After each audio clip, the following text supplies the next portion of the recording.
আপনাদের আমি একটা যারা ছাগল পালবেন আমি আপনাদের একটা জিনিস বোঝাবো।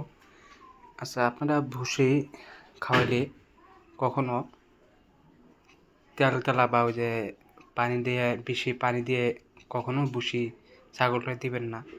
এখানে আমি কীভাবে খাওয়াই, এই যে হালকা একটু পানি দিছি আর শুকনা, এটা কোনো সমস্যা হবে না, আর খায়া হজম হবে। আর আপনি পানি সিস্টেম করে দিলে পানি সহ খাবে, পরে পেটে যায় গ্যাস হবে।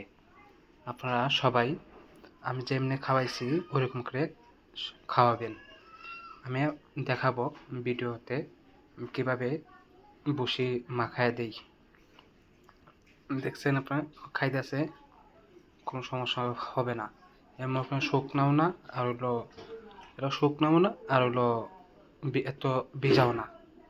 হালকা পানি দিয়ে আমি বসি দিছি। আরে গ্যাস শেষ। আর যে পাগলা টাকা আছে, পাগলা দেখেন, পাগলা কাঁঠালে পাঠায় খাওয়ার লেগে